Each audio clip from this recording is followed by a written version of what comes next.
Welcome to episode 656 of the Aussie Tech Heads, recorded on the 7th of November 2019. Aussie Tech Heads is brought to you by startnewcompany.com.au. Register your company fast, easy and direct with ASIC. All documentation provided and held in your account for downloading at any time. If you're an accountant or other professional, you're also able to brand all documents with your company name. Coming soon, ABN, TFN and Trusts. Special discount codes for ATH listeners at the cart. Use ATH20 for a $20 discount.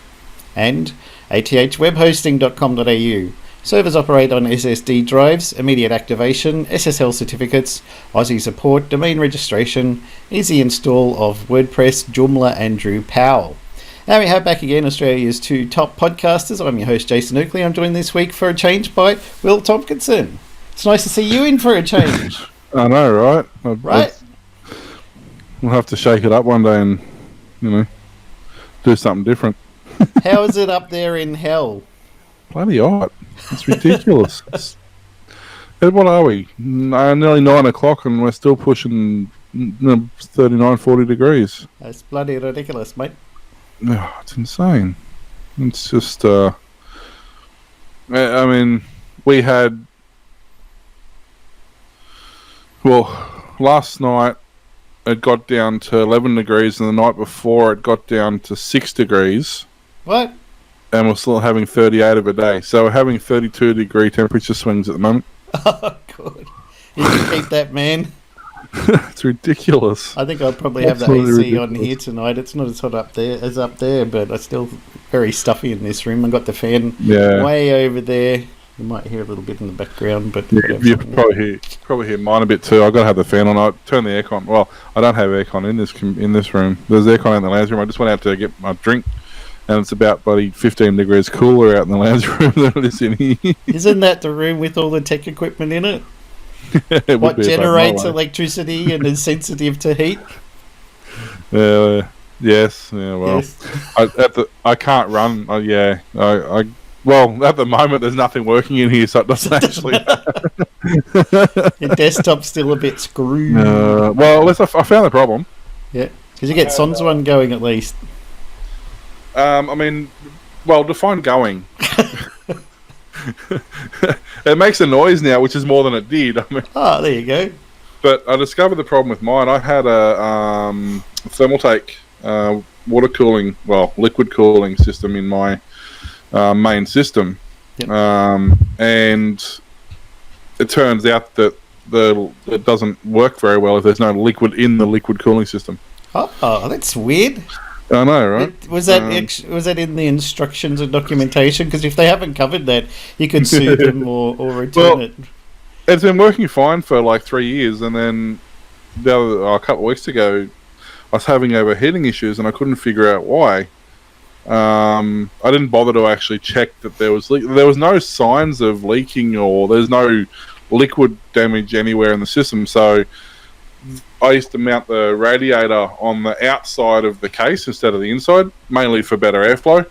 So I'm guessing that any signs of liquid, like down behind the workbench where this would have dripped, if it leaked from the radiator core, it would have dripped straight down the back behind the bench, so I can't see it. So anyway, I managed to get another one and change it out and swap it and get it working, and then it's intermittent. So I think either one of two things happened. Either that one ran dry and cooked the pump, and the pump stressed the motherboard and overheated the joints, which is why I've now got a bad solder, or just over 3 or 4 years I've had that board, the solder's become bad, which stopped the pump from working, which overheated that pump and pumped the water out. So one way or the other, I've now got a bad connection that I've got to solve. But at least I know what the problem is. I've got the rest have powered up. It works. It's behaving itself, other than the fact it's still not cooling properly. But as soon as I get on top of that, so hopefully next week.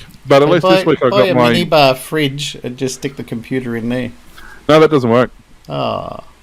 Yeah, Linus tried that. A cooling feature? That's what fridges are good at. No, they're not good at. They're good at keeping themselves cool. They're not good at cooling radiant heat. Linus did that. Linus Tech Tips. He put a PC inside a fridge, and it was like 2 minutes difference between it working in the fridge and working out in the outside.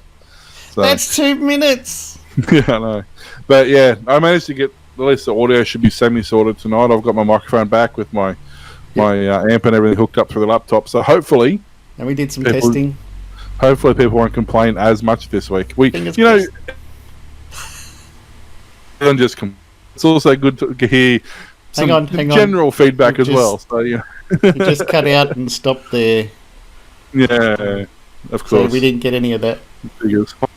No, that sounds about right. You're saying the only feedback we get is when something goes wrong. So there was something wrong. So email william@aussietechheads.com.au and tell him how much you hate the fact that his audio and video cut out right then.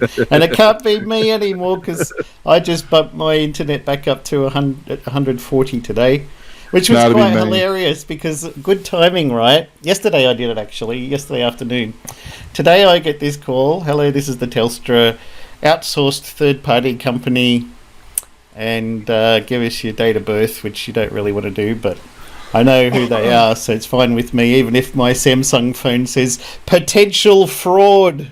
When the Telstra, nobody wants to hear from cold calling customers, so they marked it as potential fraud, but it's not. It's the nice people that Telstra have outsourced the cold calling to. Hello, sir, I want to give you a better deal for internet. Really? Good luck with that. Okay, what have you got currently? Well, $99 a month. I've got 100 down, 40 up on NBN fibre to the premises. What can you do? Nothing. Yes. Okay, what about, can we give you a better mobile deal? I was like, dude, you guys ring every 6 months and ask this. You should just put a note. This guy is a frickin' know-it-all. Do not call him. Okay, what can we do about your mobile? Well, let's see. The company I work for pays for my mobile bill, so I don't give a damn how much you're going to charge. And currently I get 50 gigs a month when I'm lucky to use 1 gig.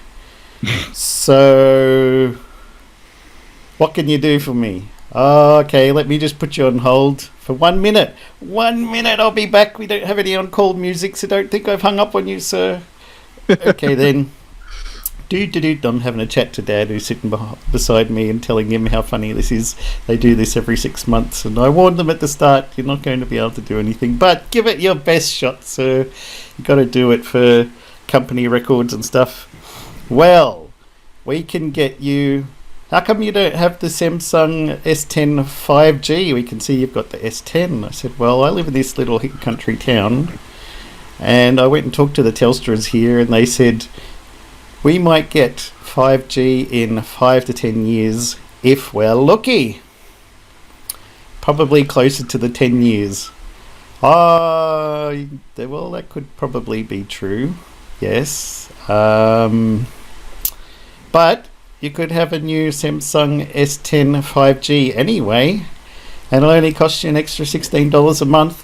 But instead of 50 gigabytes of data per month, you could have 16. Also, with that 16, we've got our new peace of mind contract thing going on, that if you go over your 16 gigs, we'll just slow you down. We won't charge you any more. So that's good. So I'll be paying you $16 extra a month. Well, the company I work for will, which is fine. They would do that. For a 5G phone that I can't get 5G on, and you'll cut down my data from 50 gigs a month to 16, even though I won't be using either limit. I don't really see much of a deal here, do you?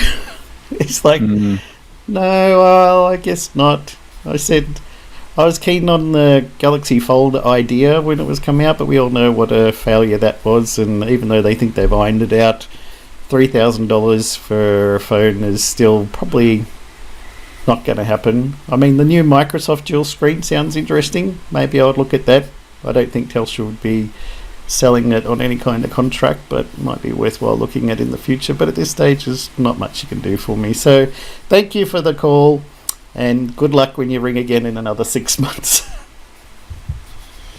You got far too much time on your hands. The problem with me is I know all the deals that Telstra's got, Vodafone's got, Optus has got, all the resellers have got, all the different internet providers, RSPs and stuff, and I know what the good deals are and who to get them from and when and how, and my current contract, because it's not my phone and I'm not actually buying a phone, I just lease it for 12 months and then I'm in the fast track to auto upgrade to a new phone every year. There's not much you can do for me. Pretty much. Poor Telstra. But they try. Give them that. God love them. I was off contract with Telstra last month, so I swapped over to Aussie Broadband. I'm still with Vodafone for my mobile because we got, 6 mobiles or something on like the family plan. Oh, yep. So it's still cheaper to do that than to switch over to anybody else. As much as I can't stand Vodafone, they give me the shits. Yeah, be a pain in the ass to move everything. Well, there's no deal. There's nowhere I can move everything and still be paying the price I'm paying. It's going to cost me more. So it's just easier to stay with them for that. Do they have rollover? No, but they have the shared data thing that works really well. They have a data pool. Oh, yeah. So Telstra doesn't. They've handily told me they got rid of all of the shared data things, so nobody can share anything at all. You just have to buy new accounts for everybody. Yeah. Good one, Telstra. Awesome idea, you sons of bitches. Well, yeah, Aussie Broadband do the same thing with their mobiles, unfortunately. So I was going to swap everything over to them. But yeah, Vodafone's the only one that have reliable data speed and family pack sort of deal, so everybody shares the data pool. Because I got about 80 gig in our shared pool between like 6 phones. So it's really good when you get. It's good when you go away. You got plenty of data. You haven't got to worry about it. So I used to because they always send me a letter in the mail. Did you know for an extra $5 a month we could send you a SIM? You could put in any device and share out the data you've already got on your phone. So this year I'm like, I would like to do that, please. They don't offer that anymore. You could pay $40 a month instead and get like 5 gigs or something if you like. How about that? How about no? Yeah. So I actually need to work on, for something I'm working on for work, I need to figure out somebody who does a bulk amount of even 3G SIMs with very minimal data, but every device is going to have a separate SIM in it, so it's going to be like 1,000 devices, something like 1,000 data-only SIM cards. They only need like, I don't know, probably only literally need like 100 meg a month on each one. Yeah, if you know anyone who works in sales for a telco and would like to get a great deal, contact William at aussietechheads.com.au. I'm designing a headless Android data logger, so it'll be remote access. You VPN in and grab the basically every once a week or whatever you VPN in, do a quick uptime, make sure everything's working, and then grab the data log and then log back out. So it's literally 5 minutes and probably a handful of megs every time you do it. So, but it's got to be. I think it's got to be Telstra or Telstra network, annoyingly, because of where these things are going. Yeah, so what can you that's going to be fun. I've been doing a bit of developing in C, some programming for the Z88DK development kit for about 80 Z80 devices from the 1980s. Mainly because I had a VZ200 and VZ300 back in the day. And I want to maybe think about doing a game or two for it. I did one in 2000.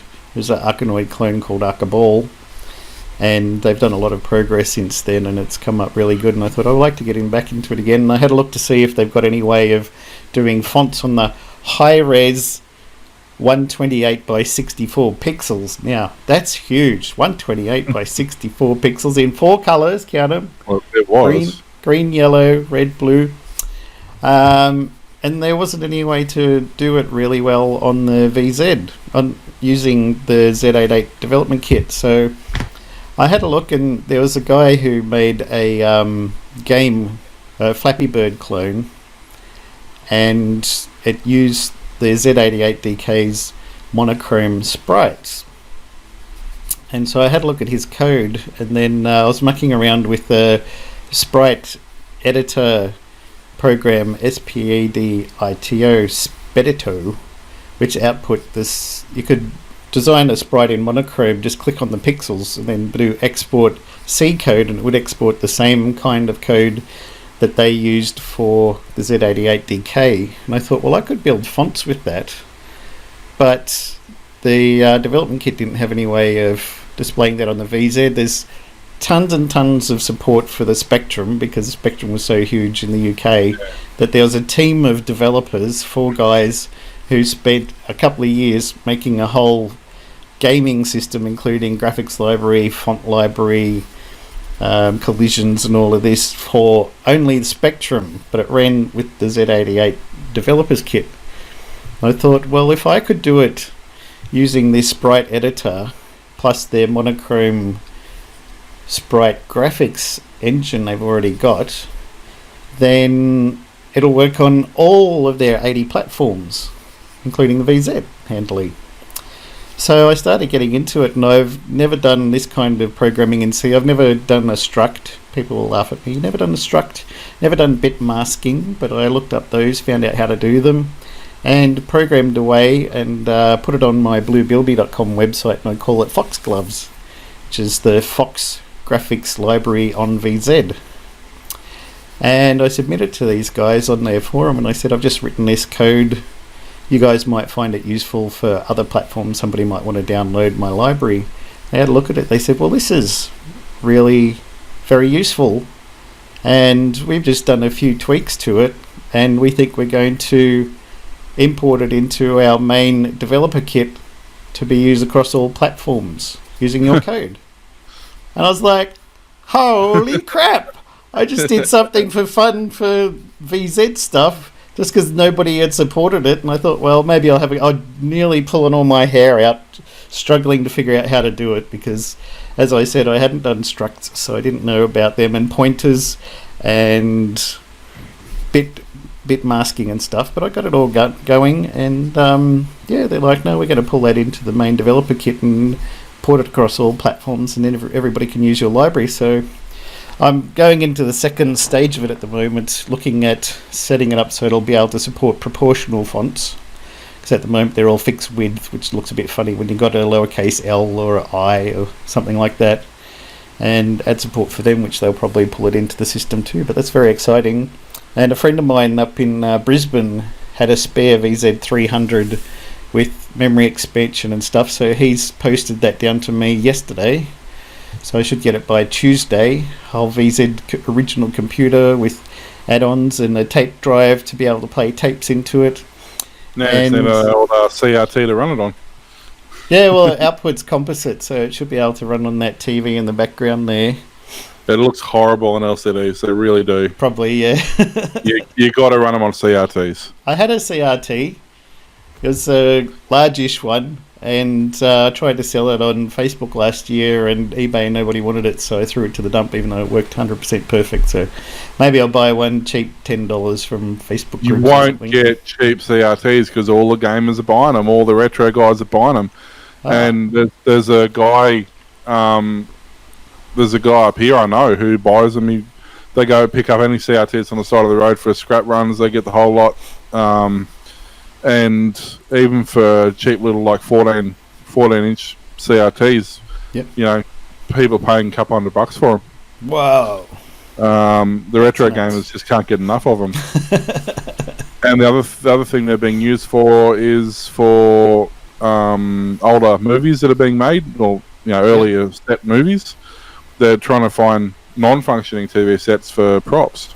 Oh, okay. So there's actually more for them. Yeah, so they're actually getting very, very expensive.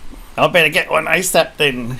Mm. And the other cool thing is there's a guy who is into a lot of electronics, and he's just developed a SD card reader which you can plug into a real VZ computer, plug in a SD card with files on it, and it can read and write to the SD card. It makes sense. It'll just run through, it'll just emulate a floppy drive probably. Yeah. And everyone's very excited about... Well, he said it's not going to do floppy drive emulation. It's just going to store the files like a file system. Just copy it there to a FAT32 file system, and then he's programmed the VZ to be able to access it through this module that he's got on there. And it also handily maxes out the amount of bank switchable RAM that a VZ could handle as well, so you don't need a RAM expansion pack plus the SD card reader because it's all built into the one board.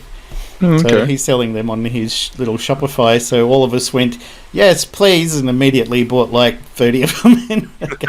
So he's currently building them up, but yeah, he's got videos and stuff on it. It's really cool getting into these old computers and retro and programming and electronics. And then somebody else is like, well, what if we get some FPGAs and then we make a new VZ 2020 that's going to support all the old VZ200, VZ300 stuff, but expandable extra graphics mode, so you can do 800 by 600 in 256 colors, plus super fast loading and saving, plus a real sound chip, plus, and now this is going to be happening in the next year or so. We're going to have these new VZ 2020 computers with all these cool features and stuff.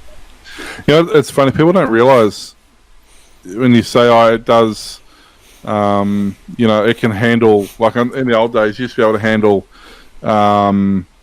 640 by 480 at 16 colours and 256 colours, but as soon as, or even 1.6 million, but as soon as you went to 800 by 600 on the older graphics cards, it dropped down to 16 colours.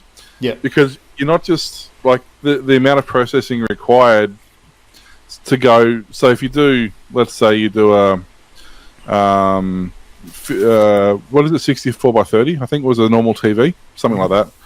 You did a normal TV resolution, that many bits. But if you did it in 2-color, you had to have 4 times as many bits because you had to do a horizontal and a vertical. So if that monochrome became 4 colors, you actually had 16 times as much processing power just to do 4 colors. Like, so, you know, it's really amazing how. This is why your graphics card is much more powerful than the CPU on your motherboard, which used to be the other way around. Yeah. But it's funny. There's actually a guy, if you do want to know how that works, there's a guy on YouTube who actually made a video card. He took a programming pegboard, and literally using capacitors and diodes and stuff like that, he literally made a graphics card that could display, I think initially it just displayed a grid, like a 1-inch grid on each direction, and then he allocated memory to it, then he allocated horizontal sync and then vertical sync, and ended up with a whatever it was, 64 by 70 or something display. And then he physically made a memory chip. He programmed a memory chip in bits so that he could plug the memory chip in that would physically display this graphic on this thing. So, like, the entire thing is a physical thing, hardware from end to end. It's on breadboards and stuff. It's really cool. That's nuts. Yeah, but when you actually look at it, it's actually incredibly simple. How it's like you can understand how each part of that system does what it's supposed to do. So it's all on breadboard, and you can understand. Yeah. What's the name of the guy? I want to look that up because I'd like to learn. I did electronics courses in the past, but these guys who are like, oh yeah, I just got a connector that plugs in the back of the VZ and it connects this, and then it just polls the A15 line until it gets a high, and then it sends the data through until it's gone low, and then it reads from. And I'm like, it sounds simple to you, but I got no idea what you're talking about. And I did electronics course, and it's still, I can't see why adding this transistor in here does. I know what transistors do, but in the contexts. Yeah. So the one that there is a couple of different ones, but the one I watched is Ben Eater. Yep. It's called. Well, he's actually titled it the world's worst video card. But it's quite amazing, really, when you watch how he goes through and does it, processes it. It must be Ben's, because Ben is the name of the guy who's done this said SD card reader as well. There's a requirement if your name's Ben, you understand electronics natively. It might be the same guy, because this Ben Eater does a lot of stuff. Like he's made a computer on a breadboard. He's done data transmission between two LCD screens with simple on and off bits. He does a lot of really fundamental, basic stuff. This is Ben Venn, BNNVENN. Okay. He's got my Shopify. But yeah, this guy is this Ben Eater does a lot of stuff. He's pretty cool to watch, actually. But he explains it in such a simple way that even if you don't know much about electronics, it makes perfect sense, which is really good, because it makes it easier to follow. You could literally sit down and build it with him. Like that's So nice. Speaking of games, have you got a segue into a story or something? I do. I just really needed. Red Dead Redemption 2 launched last night at midnight. It then destroyed everybody's hopes and dreams by 1 minute past midnight last night. Whoa. So basically, you could pre-order it, and up to, I think it was like a month ago, you could place a pre-order. And then it gave you time to download the 111 gig file that you could then install onto your computer. And then at midnight last night, the launchers collapsed, so nobody could access the game.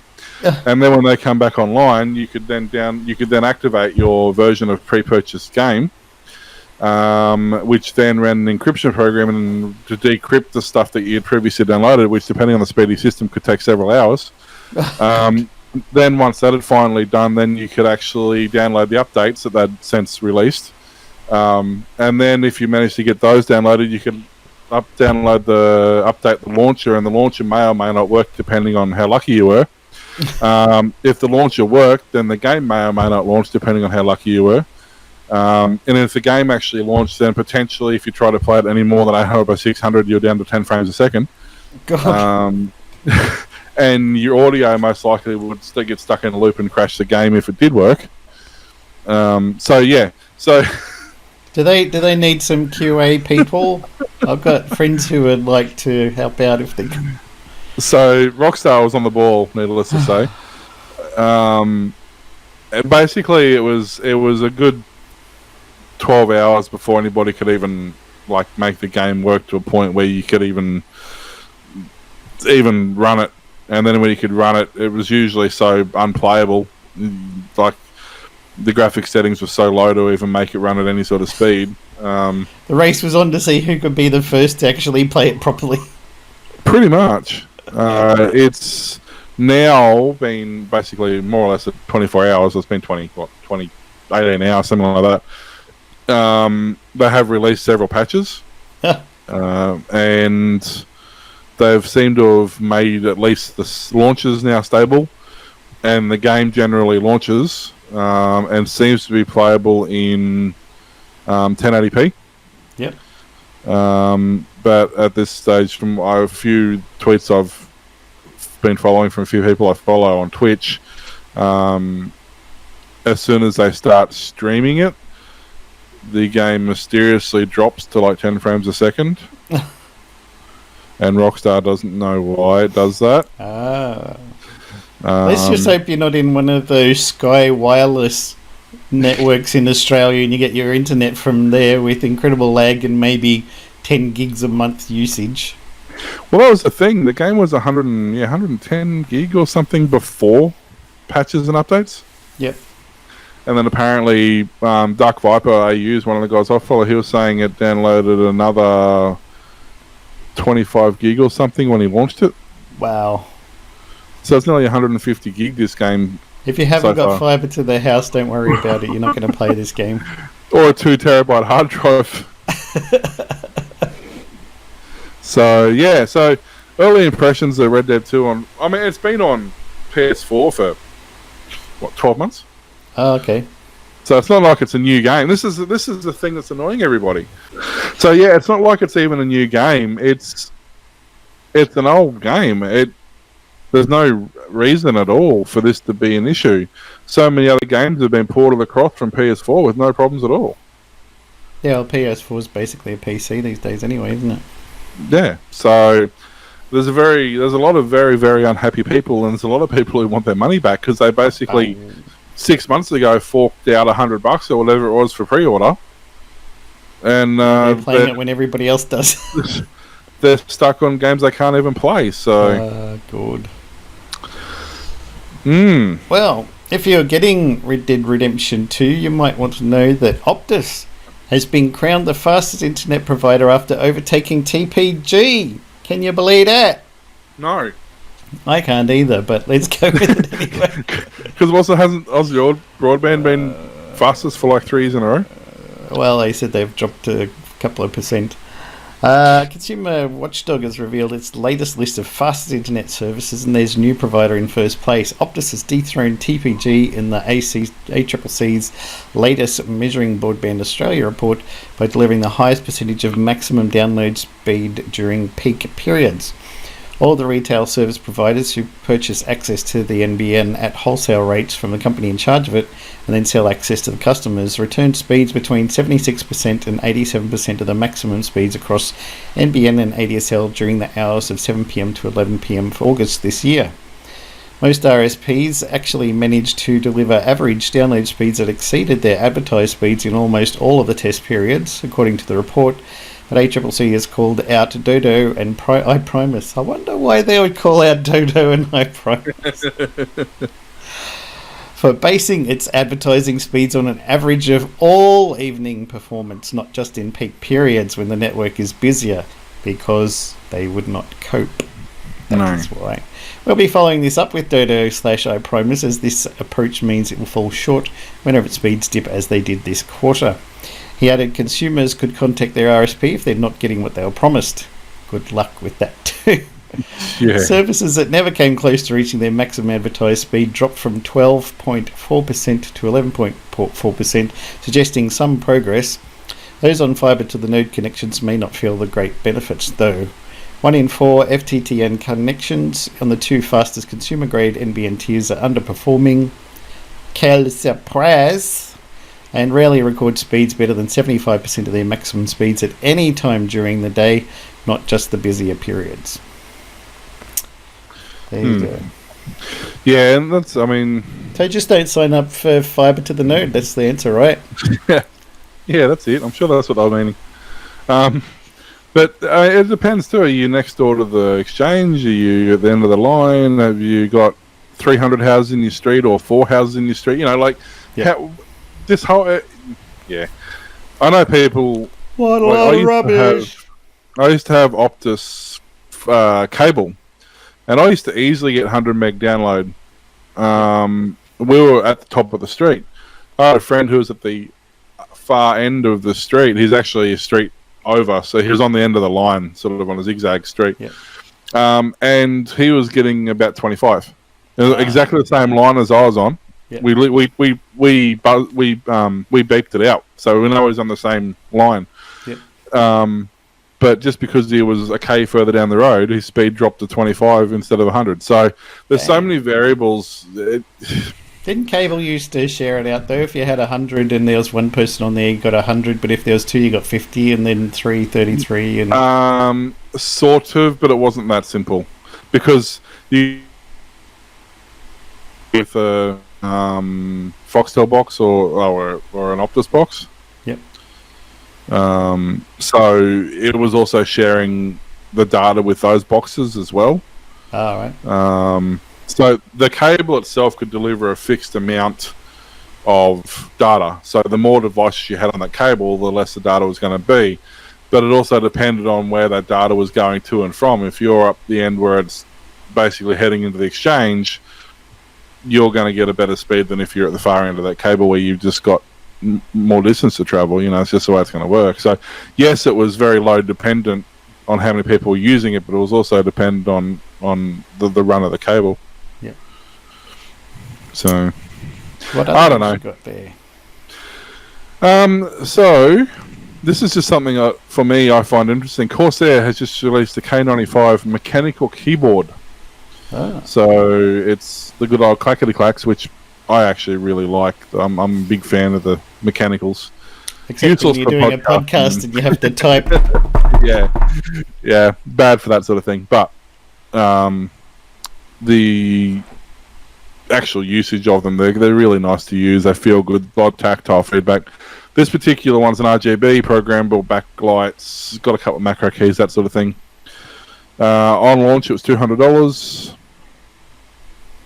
Yeah, Amazon's got it for $130. And this is American, so it's about 200. I think I just looked at it, about $220 plus delivery.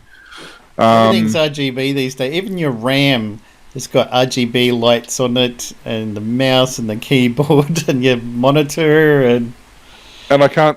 Your fridge.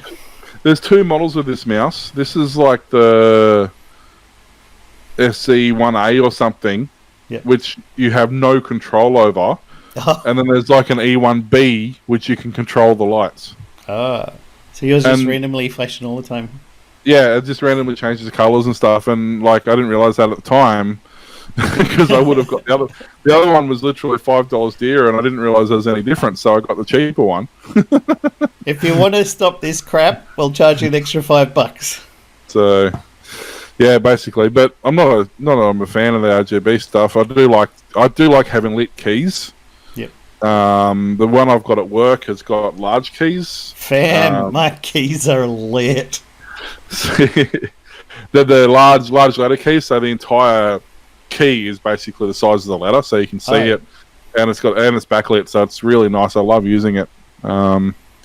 But it's doing that thing now where one of the legs is broken and then the keyboard flips and the other leg drops down.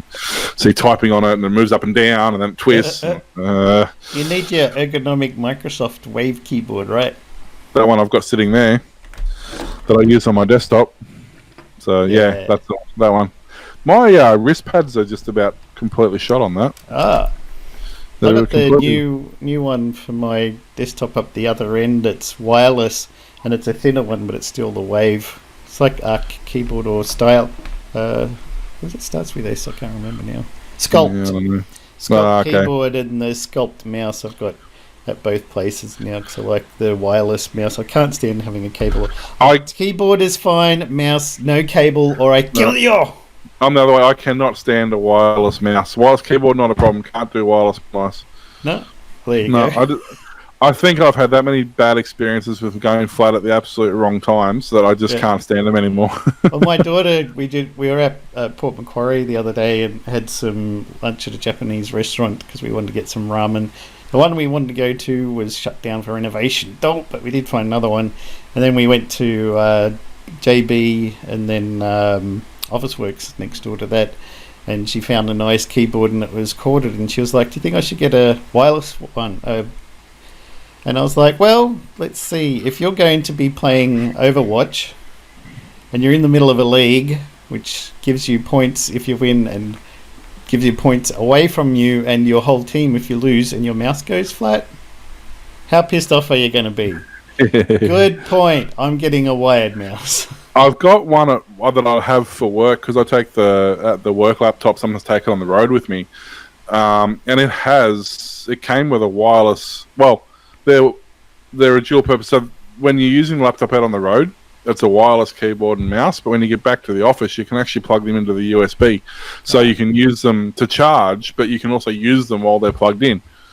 So if you one that you could dock. I used to have a Microsoft one that you could just dock it overnight and it would charge the battery, and then during the day you take it off. But they don't do that anymore. It's just this is the only one.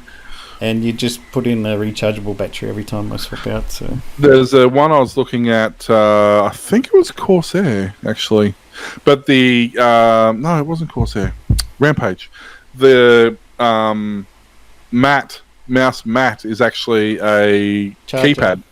Yeah, so wireless charger, so you could drop while you're actually using the mouse on the pad. It's actually charging the mouse. Yeah, we saw the pads there at Officeworks, but it was Harvey Norman, but couldn't see the mouse to go with it. But I was like, you're not going to pay $200 for a mouse. It was a nice Logitech Hero mouse for $59 or $69, I think it was. So we got that. It was a much better idea.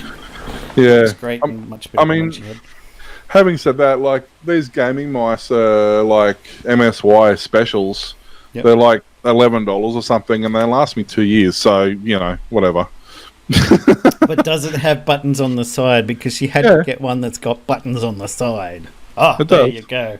The most annoying buttons in the world, because while you're browsing and you bump them once, I hate that. It goes backwards to the previous page. And I just typed all my name, phone number, and everything into the form on the page.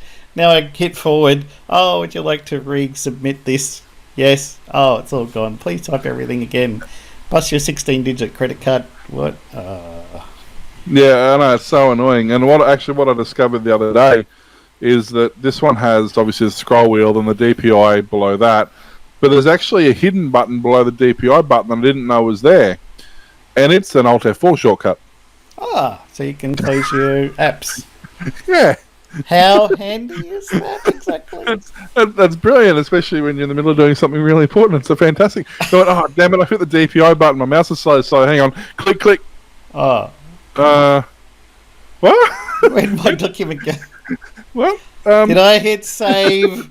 Crap. And so, needless to say, I've since disabled that button. It's like, I didn't even know it was there. You can't see it on the mouse. Yeah. Netflix is going to stop working on some smart televisions next month. If you're an early adopter of smart TVs, you could be in for a shock. Netflix has announced some older televisions from the start of the decade will no longer work with its app due to technical limitations. The affected models are mainly from the start of the 2010s, with smart TVs from Samsung and Panasonic so far confirmed to be affected by the issue, which could also hit models from other vendors. Netflix spokesperson told us customers would soon lose access on some devices. On December 2, Netflix will no longer be supported on a small number of older devices due to technical limitations. We've notified all impacted members with more information about alternative devices we support so they can keep using Netflix uninterrupted. Alternative devices include games consoles such as PlayStation or Xbox, streaming sticks, boxes such as Google Chromecast and Apple TV, and some Blu-ray players. It's understood these technical limitations revolve around the digital rights management protocol used by earlier televisions that has since been superseded and can't be upgraded. Womp, womp, womp, womp, womp. What's the bet? It's something to do, basically cache. If it can't hold a cache file, it can't. It's no good to them. Yeah. Well, that was especially true for the Bandersnatch Choose Your Own Adventure from Black Mirror, in that you couldn't run it on some Apple TVs because it didn't have enough memory to be able to store your choices that you've made through watching the video and cache information and stuff. So they said it just wouldn't play on those devices, but it worked fine on the PlayStation, of course, because it's got tons of memory in there for it. But yeah, some of them just wouldn't work. The DRM is used to combat piracy by restricting what copyrighted works can be viewed in which places and on what devices. A post on Samsung's support page said its older televisions from 2010 and 2011 with a C or a D after the screen size in the model code will stop working with the Netflix app next month. A number of Panasonic Viera smart TVs from 2013 and earlier are also believed to be affected, but it's best to check your own individual model before you rush out and buy another device. Yeah. My dad's using my old Roku box that I bought from America. It works fine with Netflix. See, because remember we were talking last time on how that they're cracking down on excessive device usage. Yeah, like giving Dad my password for Netflix. Yeah, so I bet you that's why. Because if it can't store cookies, they can't track how many devices you're using it. So all they've gone is, you don't keep a cookie, you can't log in. But I bet you that's what it is. It's for the safety of the piracy of the devices with the DRM, Mr. T. They didn't say anything about cookies and caching credentials, did they? No. We know how much they love keeping their pirates safe. Yeah. Yeah, no, that's literally what it'll be. They're not able to track it, so they'll just disable it. Yep. It's all this other DRM, whatever. That's all a lot of crap because that can all be backloaded. That's fine. But that's going to be. We can't track how many devices you're using this on, so you just can't use it on that device. That's what it is. Those bastards. It was the same as when was it back when Austar used to be quite common outside of the CBDs. They had a thing where back when you still had the cards that you put in them, they had a thing where you could clone the cards pretty easy because that was a smart card, nothing special. Any reader would do it, and you'd put it in the device, and it would get all the signals, and you could watch unlimited Foxtel. And as long as you never plugged the box into a phone line for it to dial out, because what would happen is once a month at the end of the month it would dial back to base and say how many movies you've watched and is your account still valid and all that sort of stuff. But if you never well, not so much if your card's still valid, but if you never plugged it in, it could never update any of that information. So you could basically watch all the movies you wanted to watch and make as many clones of this card as you wanted to, because as long as the devices never got plugged in, they never updated that was no longer a valid card and you couldn't use it. That's going to be fantastic. Yeah, it worked wonders for a good 10 years before they figured it out. Used to have cards in the industry. If you're in the industry, you used to have a card called a gold card, which was completely unlocked and unrestricted to all the channels. And you charge your mate $10 to make him a copy. So you'd use an old box that you've used from an install job somewhere that you've upgraded. You give him the box. You'd give him $20 to make a copy of the card, and then he had it. Nice. All we used to do is, all people used to do was they used to fill the phone socket in the back of it full of blue tack so you couldn't plug a phone cord in. Mm-hmm. Some of them are not different now, obviously with the wireless, and some of them have the two-way satellite communication and whatever, so that all changed. But yeah, it's all that was why they pushed it all to digital, so that sort of wasn't a thing anymore. They, especially with the cable coming over the cable, is always communicating. But yeah, back in the day when it was all analog, it wasn't exactly hard to have some fun with. Any more stories? So speaking of back in the day, there's a widespread exploit targeting unpatched Windows 7 and XP computers. So when Microsoft issues a patch, the first patch for Windows XP in May 2019, you knew something big was brewing. So basically, there's something in the Windows vulnerability security experts warned could have major impact on security worldwide, basically, for unpatched XP and 7. So even they said, we're going to stop service, we're not going to be doing any more patches. So this particular thing was so critical that they released patches for Server 2003, Windows XP, Windows Vista, Windows 7, Windows Server 2008, Windows Server 2000, and R2. It's called the Bluekeep vulnerability, and yeah, it was potentially could have been rolled out on a huge scale using the RDP services. Yep. But they're saying there's still where are we? I can't remember. Is it in this article? I'm not sure.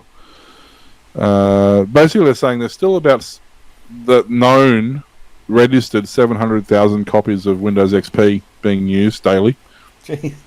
They don't know how many unregistered, but yeah. They're all in ATMs, aren't they? Well, it depends if are they classing embedded, because there are a lot of embedded devices. Like there's so many cast area head decks and so many things like that we're using embedded XP. Yep. So I don't know if they're classing all those, but I mean, I still have a system. My media system still runs Windows XP, and basically my laptop's the only system in my house that runs 10. Everything else runs Windows 7. You know, I have so much more success with Windows 7 than I do with Windows 10. I just have so many problems with 10 that I don't bother. Windows 7's, got all the bugs sorted out, and I have things like my Focusrite, amp and stuff that are designed to work with Windows 7, and to make them work on XP is a hell of a hack job, So yeah. Yes, but so if you've got Windows XP or Windows 7, make sure you enable your updates just to grab this latest patch, because it could stop a vulnerability. Having said that, if you're running an antivirus, you're probably not going to have the issue anyway, but And never firewalls. hurts. Yeah, I've been using Panda on all my systems lately. And they email me once a week saying, please pay us money. Yeah. If you That's want other very stuff, cute, isn't it? Please pay us money. But that's not for the basic virus scanner. That's if you want to do the other stuff. If you want to run the firewall, and you want to run all the real-time stuff, and you want to run the VPN, all that, they've got all those other options as well. Their basic virus protection is free. Or it has been. And it's so much smaller than AVG and Avast, which are now the same company anyway, as of November last year, which I didn't realise. But they're just getting so system hungry, it's ridiculous. Yeah. And on smaller systems, like on my mother-in-law's, they got one of the Intel NUCs, the little tiny all-in-one little PC things. That's only got like a 64 gig SSD in it. So by the time you put Windows 10 on it, and you put browser on it, and you put a couple other things on it, you can't put a 2 gig antivirus on it. You just don't have the room. And but you Panda also can't upgrade it because the updates for Windows 10 are gigantic and don't fit in the spare space, and then they have to unpack once they're there because they're all. That's why I've actually disabled updates. I mean, yes, I can. There is physically room in the back designed to fit an SSD, but I'm not mucking around with it. They don't need updates and whatever. Like, she literally uses Facebook on it. That's Facebook and YouTube. That's literally all it gets used for. So, it's fine. It just doesn't need updates every second day. If I ever need to update it, I'll download them onto a thumb drive and I'll take them over and do it. But it's not really worth worrying about at this stage. I'll squeeze in a couple of Microsoft stories. Project Silica uses recent discoveries in high-speed laser optics and AI to store data in quartz glass. As a proof of concept, Microsoft teamed up with Warner Brothers to store Superman, the movie, on a glass panel roughly the size of a drink coaster, coming in at 75 by 75 mil and 2 mil thick. The full movie ended up being 75.6 gig in size and was also successfully read back once stored, making this a big milestone. The whole process works by using a laser to encode data in glass by creating layers of 3D nanoscale gratings and deformations at various depths and angles. Then a computer-controlled microscope shines light through the glass and reads the data back.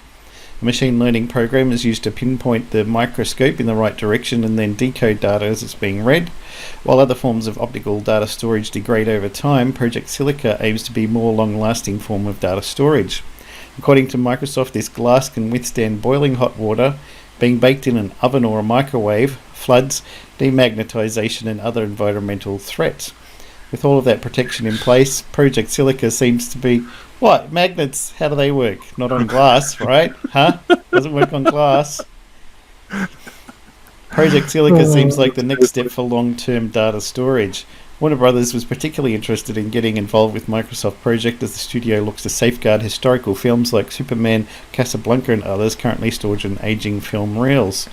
Mark Russinovich, Microsoft Azure's Chief Technology Officer, labelled the Superman transfer as a major milestone, adding this proof of concept means we are now in a phase where we're working on refinement and experimentation rather than the question, can we do it? Also... Yep. So basically, it's a heavy, fragile CD. Yes. Made of glass. Yeah, well, that makes it heavy and fragile. Anything wrong with that, do you? They can use it as a paperweight or a doorstop in the meantime. It's not unusable. I couldn't possibly imagine the high silica glass, which is what they'd be using, because it's the way it's designed with small sections, so less imperfections. It's also incredibly easy to scratch on the outside. So, you're running. It's literally a CD that's oven proof. Yep. And magnets. I mean, I And guess floods. Don't forget floods. I Does guess your yeah. CD survive a flood, son? Yes. I guess the only thing that would probably be advantageous is if it is stored in a warehouse that is fireproof. Yep. Unless, of course, it's glowing red hot because the fire's been on it, then the sprinkler system comes on. Yep. And then it just shatters. So, I'm sorry. I don't... There's nothing new in that technology. It's old technology reapplied in a bad way. In 3D. It's been done. People have put movies on records. It's no different. It's ceramic. It's just the only difference. The only difference is they're doing it. They're adding more depth to it instead of more width to it. But it's exactly the same principle. It doesn't change that. Microsoft also announced its new Edge browser based on Google's Chromium open source project has hit a release candidate status.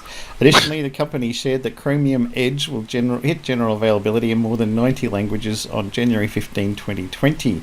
Microsoft also detailed some new features around Microsoft Search in Bing.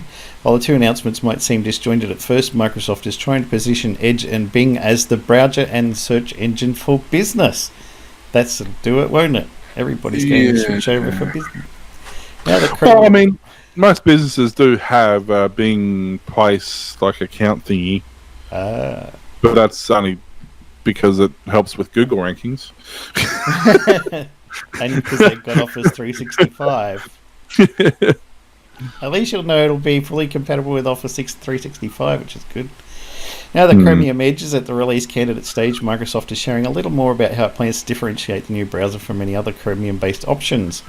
As with its decision to build its own Android phone, Microsoft is tapping Google to give business users unique features on popular consumer platforms. Whether it's hardware or software, Microsoft is obsessed with selling productivity, so that's what Chromium Edge appears destined to be, a business browser. Businesses mainly use Windows, though some also have Macs floating around, so Chromium Edge is not just Windows 10 affair. Microsoft knows the existing version of Edge isn't appealing because it isn't keeping up with the web, but the company also knows Chromium Edge will not convert most existing Chrome users, so it's focusing on the business use case. To do so, Microsoft plans to give Chromium Edge some extra privacy tools and access to corporate information that exists on company intranets. The irony is that it's easier to find an obscure piece of information on a much larger internet than it is to find a simple document on your company's intranet, such as pay stub, portal, pet at work policy, or the location of a fellow employee. And Microsoft's focus as a company is on productivity, but a recent experiment by Microsoft Japan suggests with a 4-day work week, we may be more productive if we work less. In particular, it shows that a shorter work week can actually impact productivity positively. In August this year, Microsoft Japan ran an experiment where for 1 month they had a 3-day weekend, taking Friday off. This was paid leave and did not impact the workers' usual vacation allocation. Some results were predictable. Workers were happier and took 25.4% fewer days off during the month. There's also savings from spending less time at work. 23.1% less electricity was used and 58.7% fewer pages were printed. More importantly, from a bottom line standpoint, however, productivity went up 39.9%, as fewer and shorter meetings were held, often virtually rather than in person. In the end, the project had 92.1% employee approval, suggesting workers were happy with getting more done in less time. The trial involved 2,300 employees, and Microsoft is looking to repeat it next summer. While the approach might not work for everyone, I'm sure many of us would appreciate giving a 4-day work week a try in our own workplaces. I mean, it's good for office workers. Yeah. I can't think of any other industry where it would work, but Not for the battery places. No, or manual labour, or doctors, or medics, buses. Or cops, or buses, planes, trains, and automobiles. Yeah, taxi drivers. I mean, there's a lot of scenarios where that doesn't work, but yes, it's not unusual. A lot of countries do. I mean, look at Mexico. Everyone makes fun of them having a siesta in the middle of the day, but it's true. They get up at when it's still relatively cool. When the sun comes up, they work for 3 hours. In the middle of the day, they have a sleep, and then when it cools down a bit, they work some more. Yep. Then they get far more done because they're stressed too. Exactly. I think Scandinavia or Switzerland or something, they trialled it. They had 2-hour lunch breaks. Yep. And the same thing. Their productivity went up, stupid amounts, and the economy got stronger from it because people had more time to go out and spend money, and yeah, felt like actually doing you want to something. go to the post office or something, and you can't do it because post office is closed when you get time off work. No problem is if they're working short hours, that's still going to be an issue. But Well, if you got Friday off, you can go to the post office, unless it's only got 4-day work week. And Yes. then, ba-pow! As long as it's a different 4 days. Any more final story for you? Just quickly, Tesla has announced its new pickup truck that they're working on. They are revealing it. It's called the Cybertruck. They're revealing it at Los Angeles on November 21st. Now, that date may seem strangely familiar. It may possibly be when Blade Runner is set in Los Angeles on November in 2019. How about that? Complete coincidence. I'm sure he didn't intend that at all. Same as it's a coincidence that his car model spells sexy. Yeah, well, that's right. No forethought at all. And Google Cardboard. So Google's retreating out of the VR thing, at least for now. So they're releasing their Cardboard as open source project. Nice. So they're releasing all their source code and everything, so that developers can create their own VR experiences and add VR support to their apps and whatever. So that's pretty cool. Awesome. So there's going to be a kit for the Unity game engine, which will help a lot. So it's going to be good. Awesome. And thanks for listening to the Aussie Tech Head Show. Hopefully the audio was good this week. Broadcast weekly. We can be found at facebook.com/Aussie Tech Heads, twitter.com/Aussie Tech Heads, and youtube.com/Aussie Tech Heads. Email us Glenn, Will and Warlock at aussietechheads.com.au. You can hear us on Aussie Tech Heads Radio, aussietechradio.com, 24/7 back-to-back play of some of the best tech-related shows from around Australia and New Zealand. New shows added each Friday, and we'll catch you in a couple of weeks probably. See you then, guys. All right. See ya. Bye. Bye.